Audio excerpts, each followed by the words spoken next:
In Young Life, we have this saying that we're trying to reach the furthest out kid in the room. So everything we do, from how we structure club on Wednesday nights, from the music we play, and even how we communicate the gospel to kids, it's geared towards that furthest out kid. And I always thought, hey, of course the furthest out kid, they're probably in the back of the room. They're not really that interested in what's going on.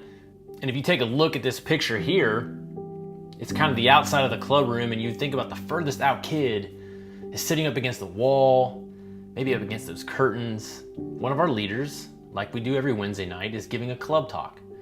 And they're sharing the truth about who Jesus is. And hopefully we're doing it in a way that the furthest out kid can grasp and understand that this is for them. This is for me also. In this past week, something interesting happened. I had an epiphany or an eye-opening moment. As I said, the furthest out kid I always think of is in the back of the room. But here's a second photo, and it's just a picture of a door. But on the other side of that door, there's a group of kids who aren't even interested in hearing the club talk. When the club talk starts, they just leave and they hang out outside.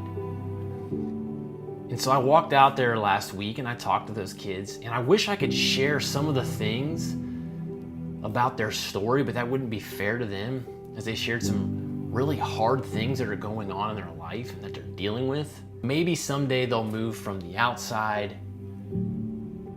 into the club room during that club talk. I don't know. Some people might be saying, well, they're not actually in there hearing the club talk. They're not getting anything out of this experience. But I would argue the exact opposite, that these kids have a place that's safe, that they feel like they're welcome, that they can just be. And then as leaders, we get to step into that mess that they're dealing with, that hard stuff. So a Young Life leader walks into and towards those kids. I would say we're exactly where we need to be. That a Young Life leader shows up wherever a kid is, meets them right where they are. If you support Young Life, I just want to say thank you. Thank you for making these interactions, these moments possible to give kids a fighting chance